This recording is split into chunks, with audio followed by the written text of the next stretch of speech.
5. So. Okay. You're on, sir. All right. Well, good evening, everyone. Welcome to the Santa Fe Public School Town Hall on the topic of opening schools safely on Friday, August 6th. So with that being said, Raquel, would you like to introduce yourself and also the services we're providing?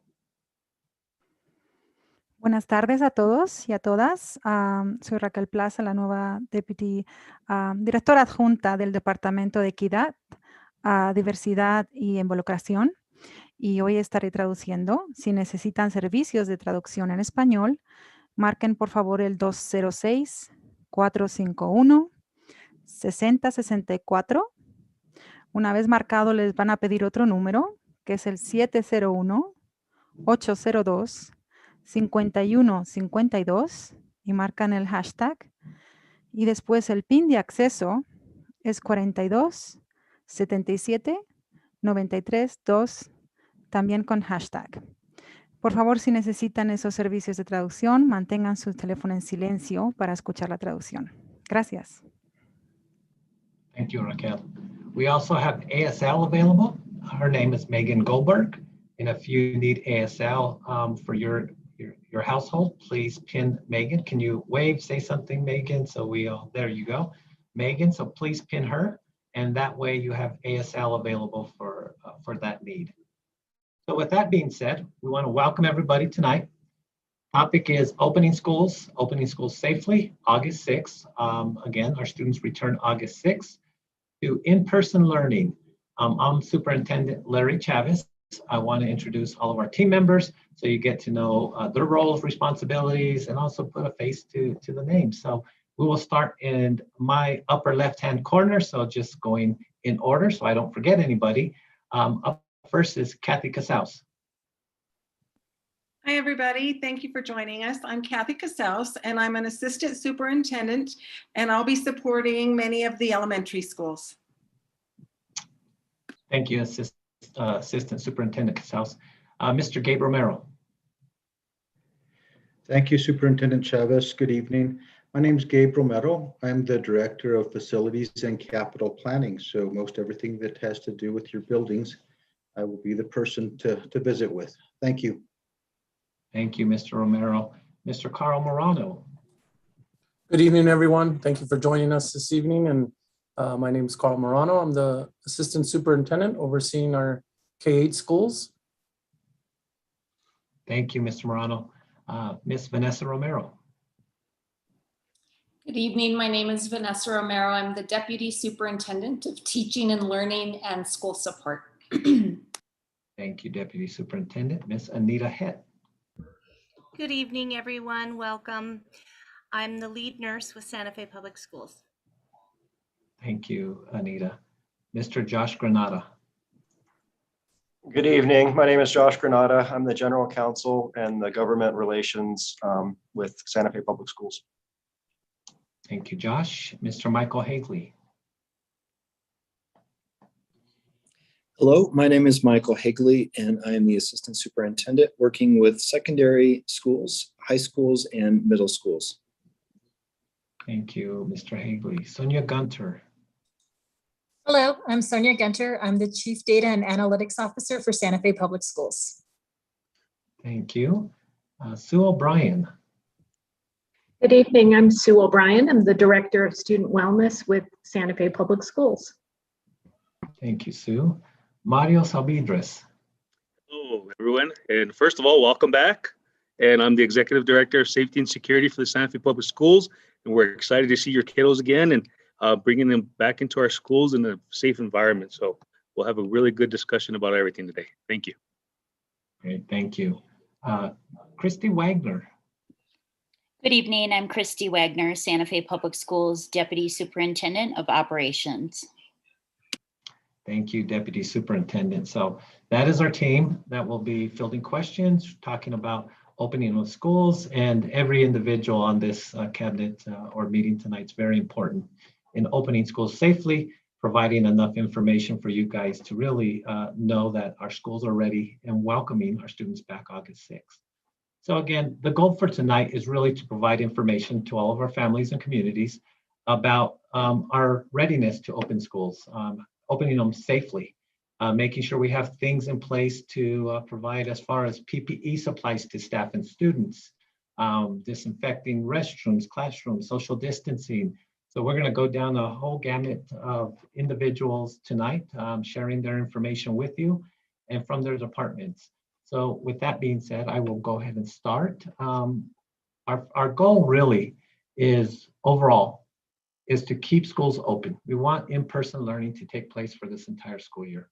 We went through a year and a half of online learning, and we really heard from our community wanting in-person learning. So the first step in really providing this option for our students to return safely for the entire year was the mask mandate and mask requirement of all students and staff. Again, our first priority is to ensure a safe learning environment for both staff and students. So as we get ready to welcome students back August 6th, we want everyone to be protected, especially those who cannot yet be vaccinated. And right now, the vaccination is not for any students under the age of 12. So again, we want to make sure we're providing a safe learning environment for not only students, but also our staff. We are requiring masks inside the school buildings and on school buses. And that is for all students and staff, even if you are vaccinated. So again, if you are vaccinated, that does not allow you to remove your mask inside our school buildings. I'm really making it clear that we are requiring this inside our school buildings, not only for staff and students, but also all visitors. Anybody on our campus that is going inside our buildings with students present need to wear a mask.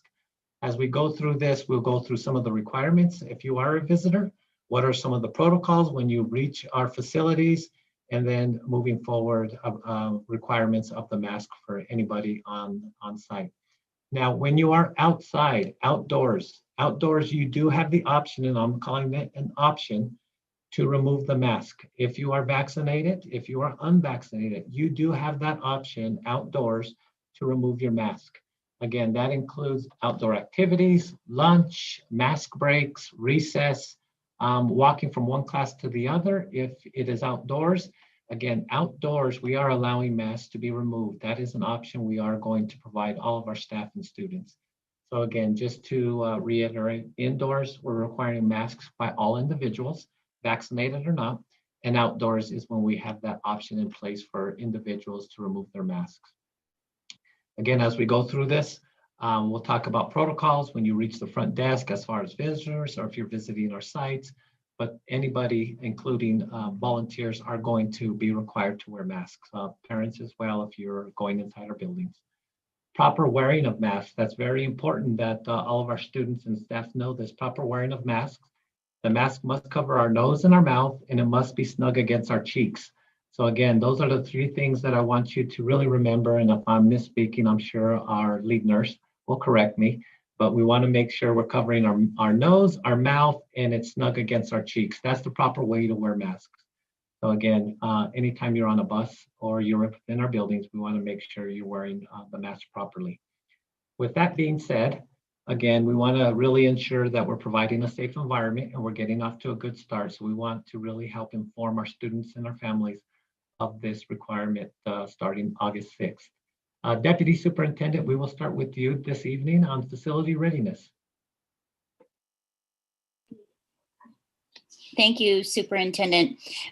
We've been working diligently to uphold the standards that we held last year when we opened our facilities in person, and really marking our entryways and our classrooms and our schools to show social distancing, one-way markings, masking requirements, and things aligned with, here's one of our featured students. He's peeking at you around the corner. He wants to hear about the school year ahead. But we're really working on adhering to the PED requirements as well as keeping students safe and functional. So you'll see, like I said, you'll see signage. You'll see floor markings. You'll see social distancing. We want the kids to be as distant as possible. We did keep our markings at 6 feet. That'll be especially important in cafeteria, in the cafeteria when kids are eating.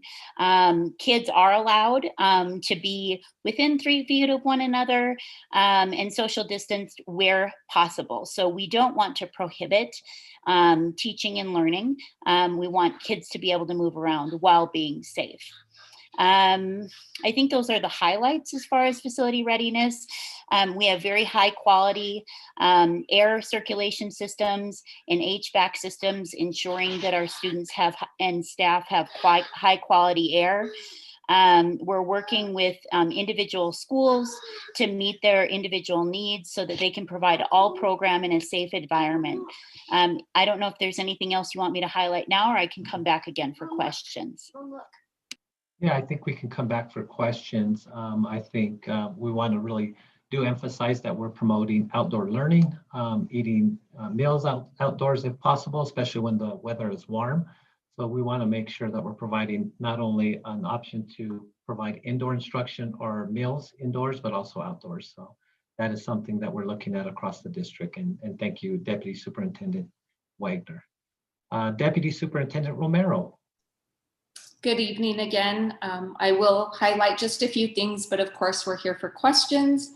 I do want to say that we have developed some frequently asked questions, FAQs, that will be posted this evening on our website.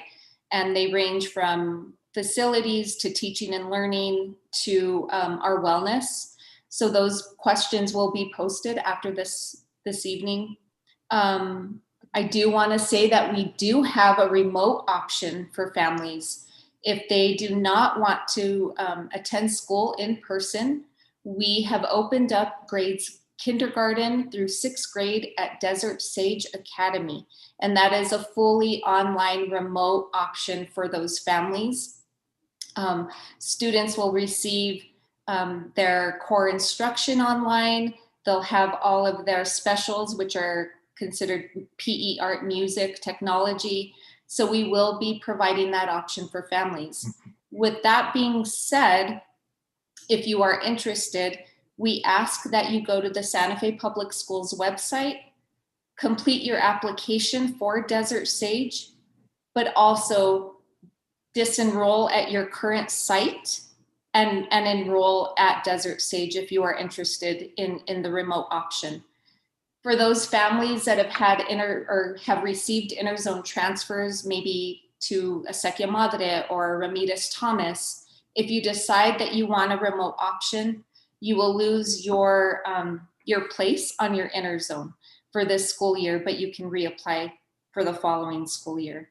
Another thing we want to reiterate is we learned so much last year in utilizing all of our engaging tools with technology, but we want teachers to continue using those engaging tools in person, but we are also utilizing our open access platform or Canvas platform, which we utilized last school year, so that if a child is at home due to getting sick, the teacher would be able to submit assignments online or digitally to those children at home. I think I covered everything, but I will come back. Thank you very much. Yeah, and I think Mr. Hagley, since you oversee secondary schools, did you want to talk a little bit about Desert Sage and maybe even their secondary option? Yes, Superintendent Chavez, happy to. We're very excited at the changes that Principal Alice Braden is implementing at the Desert Sage Academy, as it was a school that originally was a 9th grade only option. And it has recently been expanded to a 6th through 12th grade in-person or remote option. And now this year we're expanding it to all grade levels K through 12 as a remote option. Still 6th through 12th grade students could attend in person as well. And so the students attending in person are going to be working on interdisciplinary projects, meaning projects that touch on English and math at the same time as technology, with an emphasis on technology. So if you have a child who's interested in a high-tech learning experience, definitely look into Desert Sage Academy. I will encourage you to, just because the transfer process takes a little bit of time to go through and get a child transferred from one school to another, I would encourage you, if you're interested, to go ahead and click on the icon on the district's homepage that says Desert Academy. If you scroll down just a little ways on the homepage, you can click on that icon and submit a brief survey. And once you do that, we will follow up with you within the day for next steps. Thank you, Mr. Hagley. Absolutely. So those of you out there, if you're not aware, we do have a K through 12 remote option at Desert Sage Academy. We are accepting students ongoing throughout the entire school year. So again, if you need more information, please reach out to Desert Sage Academy. You can find all of the contact information on our website. So we are lucky, one of the few districts that can offer a remote option. All of the other schools will be in person. So none of our other schools are going to be required to offer an online option. So just want to make sure everybody is clear that if you are at any of our other schools, that is strictly in person as far as our learning. With that being said, we'll continue to move on. Mr. Mario Sabidres. Yes, thank you, Superintendent Chavez. Thank you for the opportunity to talk to you all here.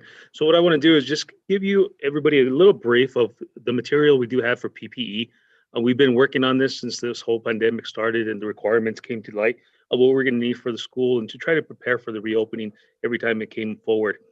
So we're at that point again, and we're prepared to provide the protective personal equipment that is needed for your students, for staff, so that we can have a safe place at learning environment in our schools. I'd like to first start off with during this last year and a half, as we opened schools and closed them and so forth, we were providing PPE. What we have provided to the schools till date is on average, adult reusable masks is approximately 900 per school. Children reusable masks were 500. Adult disposable masks, 550. Children disposable masks, 550. Face shields, 42. We had a big call for face shields, and at the end, not too many actually took the face shields, so we didn't have to deliver too many. We still have a large stock of those too. N95 masks, we provided 50 of those per school. KN95s, 20 of them. Medium gloves, 300. Large gloves, 200. Gowns for the nurses, for people who have to be validated to see if they have the virus. We have given them 80. Medium gloves, 200 for the nurses, and thermometers, 4 of them. And again, this is on average because we do have some smaller schools that we scaled back a little bit. There wasn't the need for us to stockpile a lot of PPE at their schools. And with the help of facilities and them being gracious enough to give us some storage area there, what we do have there in hand, ready to go out to the schools as it's required and asked for. We have an additional approximately 90,000 reusable masks between adults and children. Disposable masks, we have approximately 73,000 of them. Mind you, disposable is not, we're encouraging reusable instead of disposable. Disposable are more, in my opinion, if a child forgets to bring their mask to school, they're not going to turn around. We'll have a disposable mask there for them so they can go ahead and go into school and learn and have a great day. On top of that, we have N95 masks, approximately 10,000 of those. Graciously, the Department of Health delivered some of those as well to us, so we were able to get an extra few there for us to have on hand for our staff. Face shields, we're sitting approximately 4,266.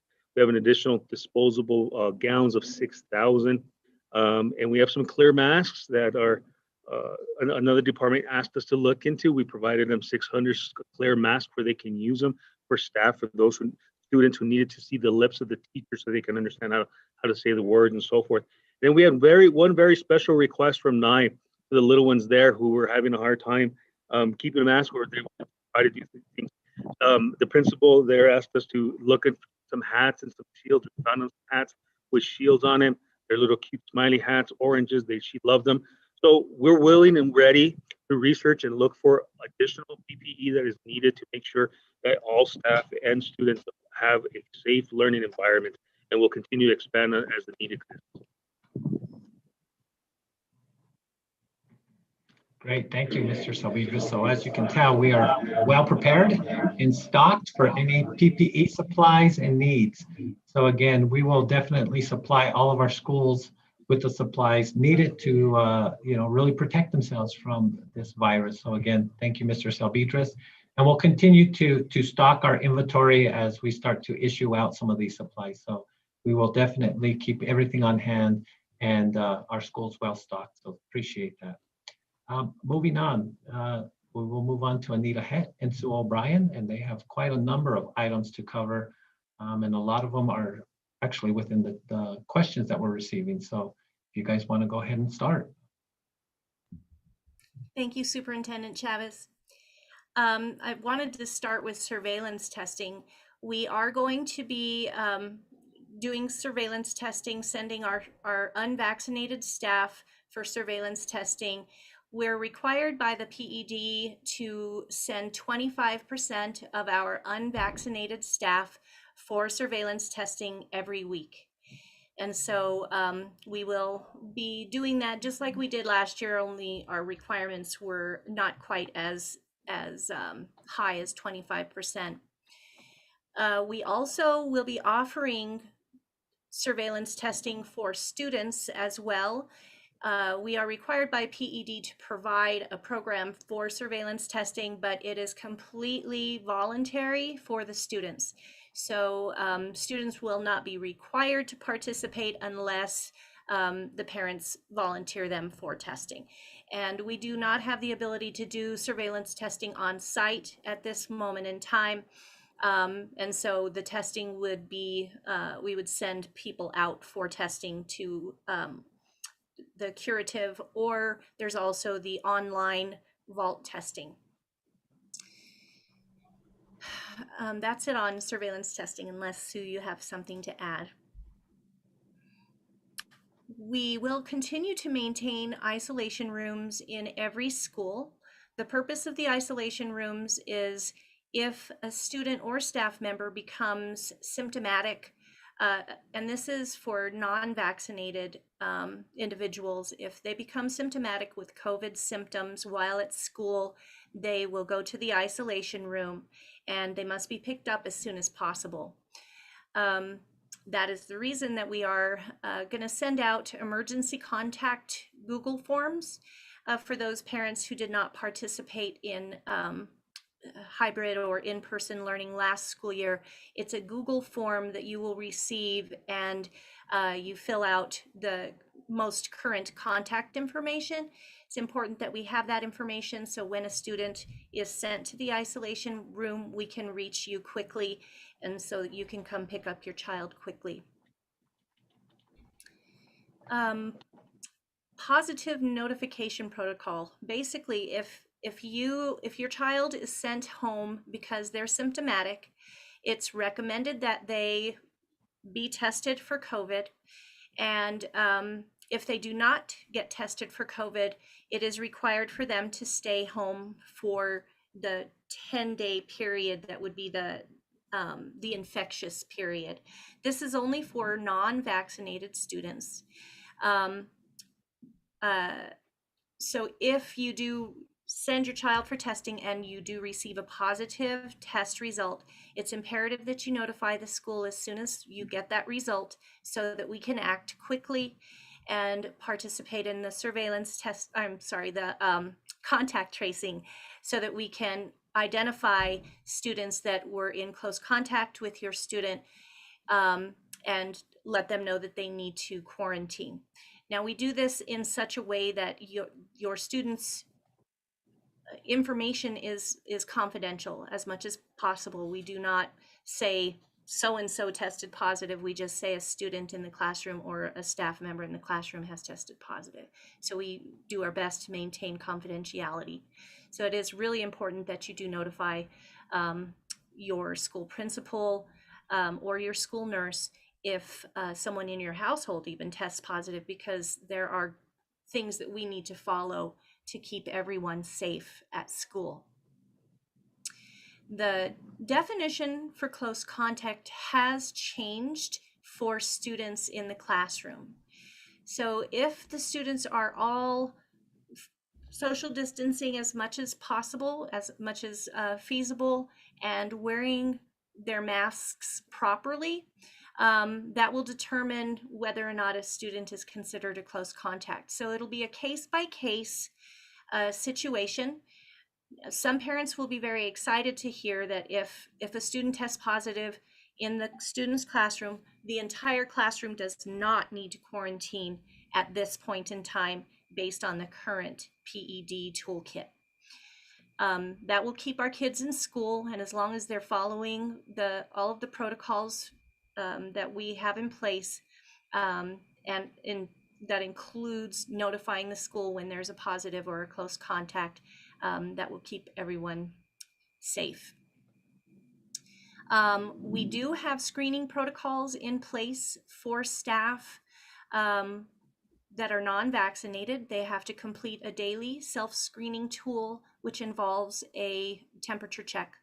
We also recommend that parents check their children every day before sending them to school, because we really want to keep kids that have any of the symptoms of COVID-19 at home before coming to school. We don't want to have them in school if they're symptomatic. So that's also very important for parents to keep in mind. We also will screen visitors as they come into the building. They will be required to check their temperature and complete a COVID screening or symptom screening document. And if they are experiencing any symptoms or running a fever, they will not be allowed to enter the building. But if they're not, then they can come in, and we've got a protocol in place that will maintain confidentiality for our visitors when they do come in. I believe that concludes my portion of this section. I believe it's Sue's turn now. Thank you, Anita. I wanted to share with everyone here this evening a little bit about our code of conduct. So just recently, the New Mexico Public Education Department put out the toolkit, which we've been talking about. And part of the requirement that we have is to let parents know that we have changes to the code of conduct, and that is specific to wearing masks. So in the beginning of the code of conduct, in the first few pages, you're going to see under student wellness and well-being, the expectation that students, when we have this directive, like we have, that wearing masks, that's part of keeping everybody safe and well. So I wanted to make everyone aware that that exists. And the code of conduct itself speaks to that if students do not wear a mask, first of all, we're going to provide masks for students. So if they show up to school and they don't have a mask, we're going to provide a mask for them. If students refuse to wear a mask, that is when the school principal, the site administrator will determine and work with the student to try to get the student to wear the mask. In the code of conduct, it reads as insubordination. We are not going to be in the practice of suspending students for not wearing masks, but we're very hopeful that our students are going to help us with this effort, again, to keep everybody safe. So the code of conduct will be up on our school website as it is every year. We just have some tweaks as we just got this information from the PED not too recently. So we want to make sure everything's up in English and in Spanish. And it changes. The code of conduct may change. So please, as families, maybe make it a habit of getting into the code of conduct and reading it and following it for any changes that might come up. And that's it, Superintendent Chavez. Great, thank you. Thank you, Sue. So before we start to answer our questions and read them out loud to our panel, I just want to mention again that we're hopeful that we'll be able to change this mask requirement, especially at the secondary level, which currently states in the PED toolkit that is optional for vaccinated staff and students. That is a minimum requirement. Our announcement aligns with the recommendations for the Center of Disease Control and Prevention for universal masking in our schools and the American Academy of Pediatrics that all students older than 2 years old and all school staff wear face masks at school. So again, we understand that the toolkit may mention one thing, but again, that is a minimum requirement. And we want to make sure that we're ensuring a safe learning environment for our teachers and staff and students to keep our doors open and in-person learning going. So again, our requirement does align with the Centers for Disease Control and Prevention and the American Academy of Pediatrics.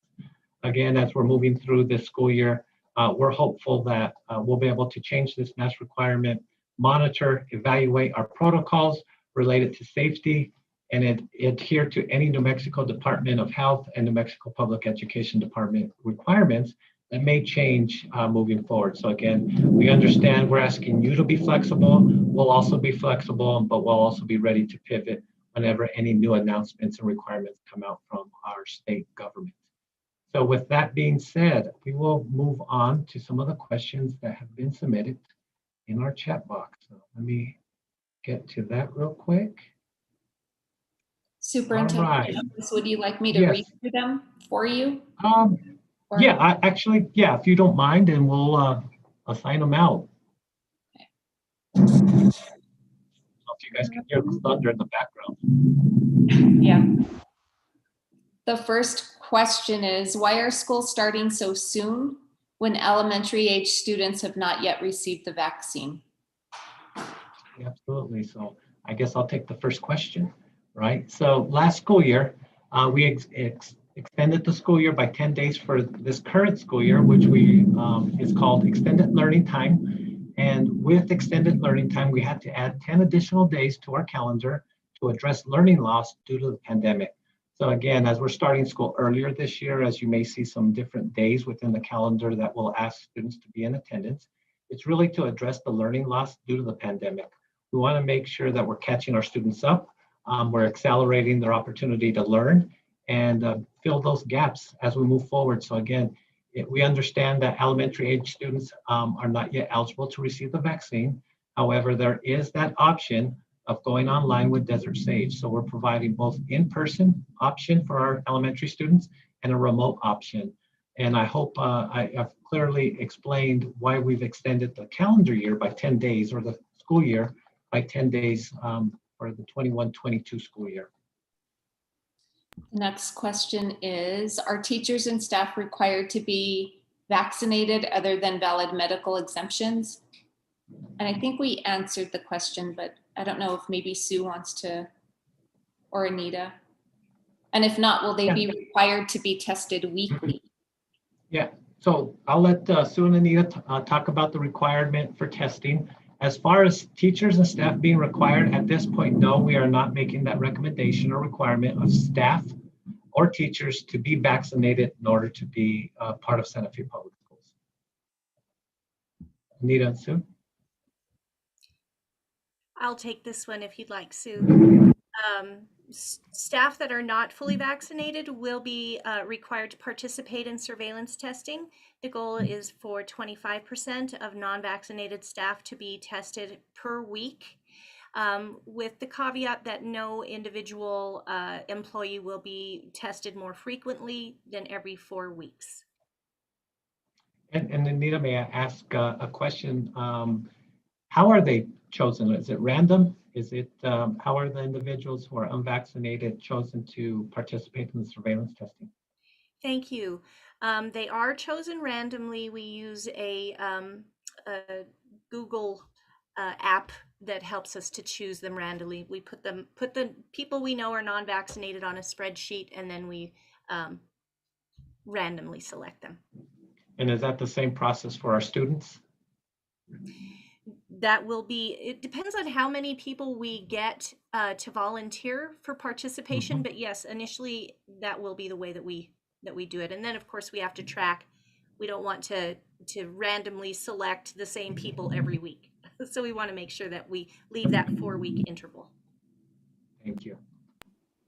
The next question is, will meals and snacks take place outside for all students?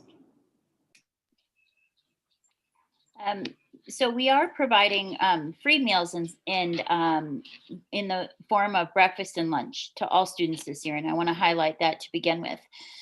We'll be serving lunches in a variety of places, and the lunchroom, as I mentioned, is a place where we want to social distance as much as possible, adhering to 3 feet where we can, even 6 feet. And so kids will be eating in cafeterias, in outdoor classrooms. Some schools make alternate arrangements, including other areas around their facility. So we think lunch will look a little bit different at every school. If you want to know the specifics of what your school is doing, I would suggest talking to your school principal. But the cafeteria in particular is a place where we really want to work on our social distancing standards and keeping kids safe during meal times.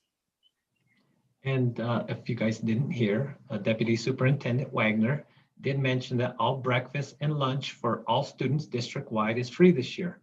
So again, free no matter what school you're at, breakfast and lunch. Thank you. And I think this question kind of relates. Why haven't outdoor classroom spaces been created in elementary schools? Sure. We've been working diligently to enhance our outdoor learning areas. So most schools at the elementary level already have playgrounds in some form of outdoor learning spaces. They might be really informal. They might be a patio or a courtyard. And we've been working to furnish those areas and enhance them to meet the individual needs of the school communities. We'll continue that work throughout the school year. We have not ceased improving our outdoor areas. It is true that not every classroom has been replicated outdoors, but every school has space to do outdoor learning. And again, that might look different from school to school. And it happens fairly organically. You know, teachers choose to bring children outside and they do it in very creative ways. And from a facility standpoint, we will support continuing to expand those environments as needed. Thank you. Why are parents not allowed to see the classroom before school starts? This is important to ease the fears of the parents. Right. And what we're doing is really trying to protect our students and our staff. We have said if you're going to be a visitor on site, as we earlier stated, that you do have to go through the process of becoming screened, making sure that you're eligible to enter our facilities. We don't see any issues as far as sneezing, high temperatures, all the symptoms that could relate to COVID in order to allow you access inside our buildings. We have asked all school principals to really develop a plan of meeting parents outdoors, really providing a safe environment for students to be dropped off at, and then if need be, going through the proper protocols in order to enter our school buildings. The next question is, and I can take this, are there services for ASD children online? I do want to say that we do have special education staff there at Desert Sage to provide support for any student with IEPs. So our directors of special ed are currently getting all the IEPs ready of those students that have registered, and we will meet all the needs of our children. The next question is, I don't know if you wanted, were you going to add something? No, go right ahead. Oh. What's the protocol for when someone tests positive in a school? I think we addressed that. The next question is, oh, go ahead. Anita and Sue, did you want to just quickly cover that, just in case somebody joined us late? Sure. If someone tests positive, well, we wouldn't know if they tested positive because we don't have the ability to test them at school. But if someone is symptomatic at school or at home and we refer them for testing, the parent will notify us as soon as they get the test result, and then we will do contact tracing. The contact tracing will reveal any students or staff who were in close contact with the individual that tested positive, and those families would be notified what the next steps would be. They'd have to quarantine for 10 days, and they would be, it's recommended that they get tested for COVID-19 between 5 and 7 days, no earlier than 3 days. So that's really important to note. That a lot of people are tempted to run out and get tested right away, but it's important to actually wait. And students students whose parents choose not to get the student tested if they're considered a close contact would still have to stay home for 10 days from the last contact with the individual that tested positive. Will you shut down an entire classroom if someone in the class is positive? I don't know if you want to. Thank you. That's something that we used to do in the past, and it would be based on a case-by-case situation. We would do the contact tracing and determine if the classroom, if the students were not able to, if they were not wearing their masks appropriately, then we might close an entire classroom. But at this point in time, the guidelines tell us to assess each situation individually and make the determination based on best practices. Why only non-vaccinated persons have to stay home for the 10 days if there's new studies saying that even vaccinated can transmit the virus? Thank you. I'm really not sure what the rationale is for the PED to put that in the toolkit, other than that fully vaccinated people are less likely to contract COVID. And so I think that must be what the thinking is. But I will look into that question a little bit further and see what the rationale is with the Public Education Department and the Department of Health, and we'll be sure to answer that in the FAQ. When will families be notified that their child has been in contact with someone who's tested positive for COVID or who has shown COVID symptoms? Will parents be notified of a positive test regardless? Yes, we are required to notify families. We're required to notify anyone who's come in close contact to someone who tested positive, and we do that as quickly as possible. We are required to do that within 4 hours of notification. And then, let me see, what is the rest of the question? Will families be notified regardless? Thank you. Yes, they will not be notified if someone is sent home with symptoms, because symptoms could be of anything. I mean, especially now going into the school year, we've got the common cold, we've got the flu, we've got all kinds of respiratory illnesses going around. But if we send someone home and they test positive, then yes, we will notify close contacts. We will also notify the families in the classroom and the entire school community, as well as we always have taken one step further and actually publish a press release as well. We'll continue with that practice. Do athletes need to wear masks? Will athletes need to be tested?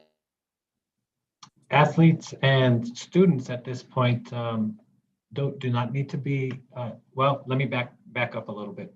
So the athletes still follow the same protocols as all other students. At this point, the NMAA is really following local guidance. So if we're requiring everyone to be tested, everyone, including athletes and non-athletes, would be tested. So at this point, if they are unvaccinated and they're willing to participate in surveillance testing, they can do so. We are not requiring athletes to be tested outside of if they want to volunteer for it. Athletes do need to wear masks if it's indoors. So anything indoors, including spectators at any type of activities or events, also do have to wear masks. Athletes outdoors do not. That's again, the big difference is outdoors, they do not. That is optional. But indoors, just as students during the school day will be required to wear masks, athletes during practice and games will also. Unrelated students won't have to quarantine after exposure to those who test positive unless they admit to improper mask wearing inside, per the toolkit. What's the science behind this decision? It's actually if they've been observed not wearing their masks appropriately, so their teachers will be monitoring mask wearing to make sure that students are wearing their masks appropriately. The science is, we know that masks work. We know that they do prevent spread of COVID, and that's the rationale for us having everyone wear the masks is because we do know that it works. And we have many students who are still not vaccinated. Thank you. What happens when Desert Sage Academy is overwhelmed with students and not enough teachers? Mr. Hagley, do you want to talk about the staffing there and what we're planning on doing if we see an influx of students? Thank you for that question. The staffing at Desert Sage Academy is flexible depending on the level of interest from the community and families in the school district. So we have staffed with enough individuals to open the school with the current number of students who are currently registered at Desert Sage, plus a little bit of buffer within that. If there continues to be increased interest, since we have said that we will offer a remote option to any families who is interested, we will expand the staffing at Desert Sage to accommodate that interest. Thank you. Thank you. Why was the decision not made to split the 10 days of extended learning? And that's a very good question. We got that at the beginning of this school year, well, this summer, and also at the end of last school year. So we really did work hand in hand with our union, NEA Santa Fe, and President Grace Mayer and her executive team to really see how we were going to implement 10 additional days to this upcoming school year, which is 21-22's calendar. And we thought it was best to split them up, pepper them across the calendar, and that way you don't see us interfering too much with the beginning of the school year, which really did run into some plans of vacation, individuals out of town, but also trying to end before the last holiday. And so we really did try to pepper them in. That way we didn't feel such an impact when we were adding 10 days to the calendar. And that was the rationale as why we put 6 up front, sprinkled the rest in throughout the calendar, and really tried to make it as seamless as possible. Is it possible to find out if the student's teacher is not vaccinated and request that the student not be in the classroom? With numbers increasing, is there a plan if schools were to be closed again? Yeah, and I think how we can answer that one is we're really trying to keep confidential information from being released. And so that includes medical history, whether or not they're vaccinated or not. And that's one of the reasons why we starting off the school year with masks, is we want to develop processes and protocols in order to ensure not only the safety of our students from catching the virus, but also personal information being leaked. And so again, we want to make sure that we're ensuring that not only are we keeping confidential information at the very, very minimum and not really relaying that information out unnecessarily, we want to make sure that we're providing a safe environment for education to continue. Mr. Josh Granada, did you want to add anything, legal counsel? Superintendent Chavez, I guess what I would like to say is that it's my understanding that the vast majority of our teachers are vaccinated, and hopefully the teachers will continue to become vaccinated. But I agree with what you've stated before. Yeah, and I think we also had a discussion today that it looks like we're about, as far as Santa Fe, 75% vaccinated, those eligible. So if you really looked at our school staff, I would think it's probably a little higher as well. So again, want to make sure that confidential information isn't being shared and that we're really protecting the rights of our employees. Will those students who are attending online with Desert Sage Academy get lunch delivery or have lunch pickup available? As we mentioned, all students enrolled in Santa Fe Public Schools will be eligible for free meals. Miss Braden, the administrator at Desert Sage, will release information to her school community specific to her meal plan, given their unique enrollment option. Great, thank you. I appreciate trying to think through all the details and the hard work on the plan, but it does seem like information is changing quickly. Will these plans be adapted as we learn more about Delta? Yes, absolutely. We know we're asking you to be flexible, and we're going to be flexible as well. We're going to pivot whenever something changes. So again, we're watching all of the recommendations and requirements coming out from all the different organizations. And we have to always comply with the minimum requirements by PED. And so if something changes, we will also change and adapt. One thing that we did do well last year was really remote learning. And so that's always going to be an option. That's something we're not taking off the table. We don't want to continue with remote learning at this point. We want in-person to be the primary focus. However, that will always be in our hip pocket if we need to make a change and transition back to remote learning if this variant continues to spread at a rapid pace. Given that the CDC says the Delta variant is as transmissible as chickenpox, what's the scientific justification for eating indoors? Could you clarify? If a child becomes ill, will they be sent their work home until they recover? I can let Anita maybe address the first piece, and then I can follow up with the homework. Sure.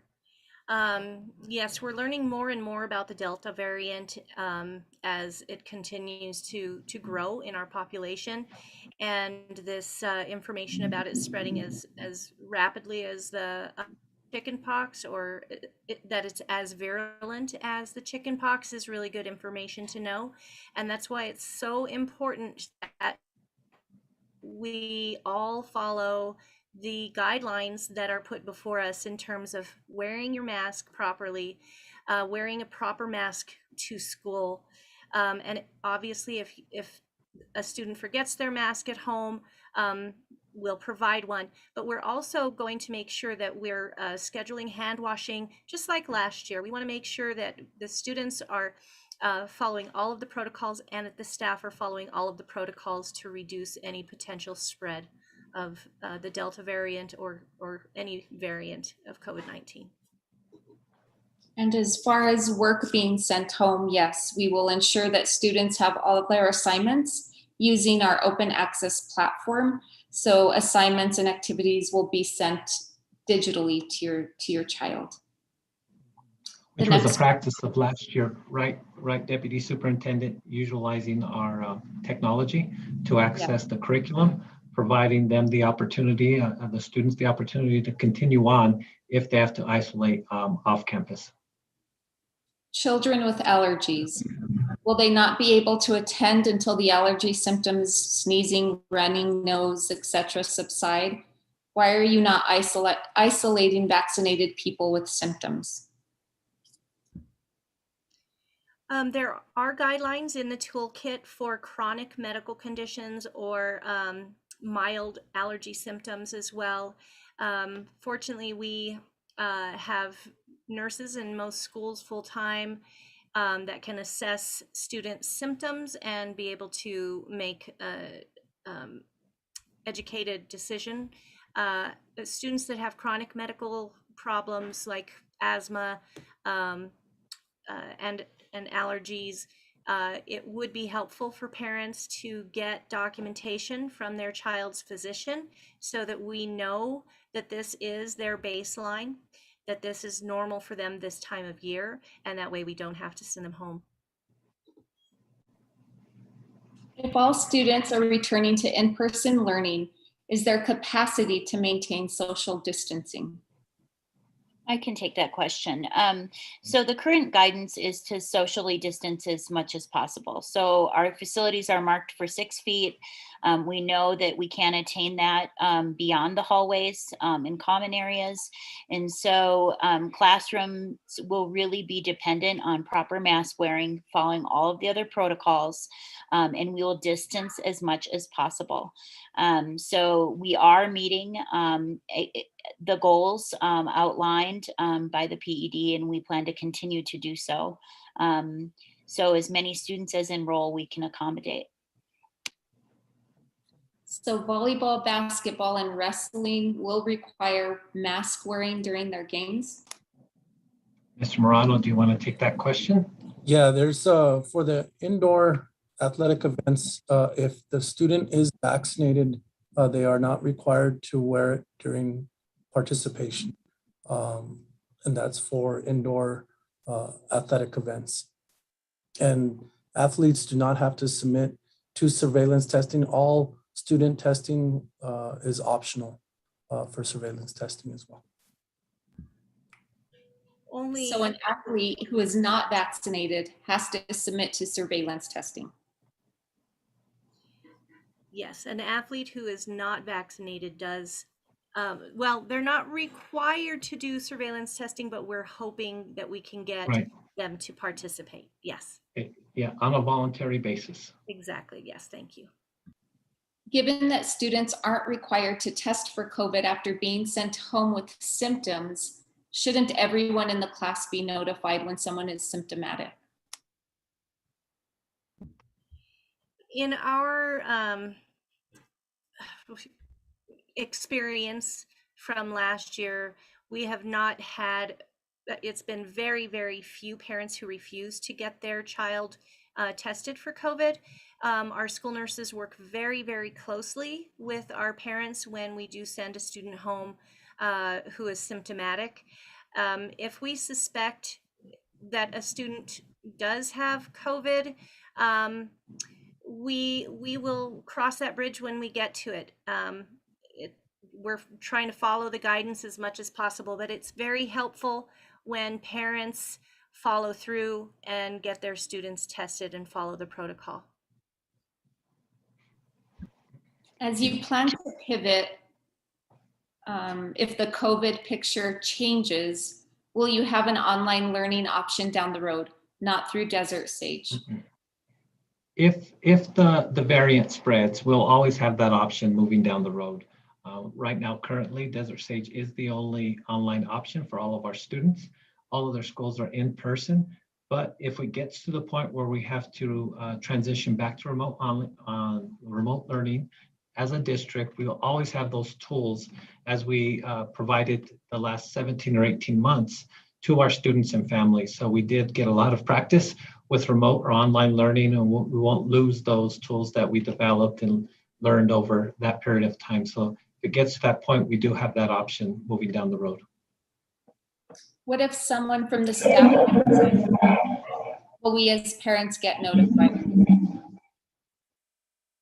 So we'll continue to follow the same protocols as we had in the past to include contact tracing, notifications if somebody is COVID positive, and also the press release. So it will follow the same guidelines that we stuck to last year on making the proper notifications and not over notifying those that were not within the vicinity. Here's another question about lunch delivery. I just filled out a transfer application to Desert Sage for my son. Will those students who are attending online with Desert Sage Academy get lunch delivery or have lunch pickup available? As mentioned, Ms. Braden will release the meal service plan for her school community. Next question is also, will the school buses be filled with kids and how will that work? I can handle that one if you'd like, Ms. Wagner. Sure.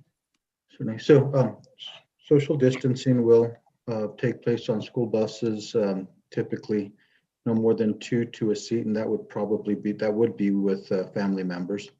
There'll also be a requirement to wear masks while being transported on a bus.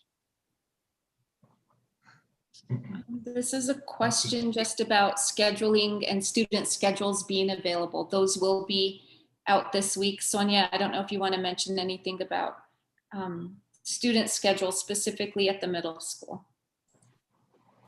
Right. So right now, all of the middle schools and all the schools in general, they are working diligently on making sure that the rosters are correct, trying to level classes, and they will each reach out to the families, either by the families logging into their PowerSchool account and seeing the schedules, or they'll be making their robocalls. It's very much site specific, but they are still in the process of trying to level classes and that sort of thing right now. But they will be ready to go the first day of school. And sites on staff, so please reach out to your school directly. If a student sits by another student at lunch who tests positive or shows symptoms, the unsymptomatic students' parents won't be notified per the toolkit. What science supports this? So that's really two separate questions. If an individual tests positive for COVID, we will notify any student that is considered a close contact to that student that tested positive. If a student is symptomatic, they will be sent home, and it is recommended that they get tested for COVID. If they come back with a positive test, then we will notify the individual that was considered a close contact. We don't contact close contacts to symptomatics or to individuals who are symptomatic unless they test positive, because again, it could be anything. It could be allergies, it could be the flu, it could be a common cold, it could be an upper respiratory virus that is not associated to COVID. So we only notify parents if there is a positive case. Great. I think the last question, Deputy Superintendent Romero. Is, do you have a testing protocol, or is it going to be up to the parents to find a testing location and pay for it? Sue, would you like to take this, or do you want me to?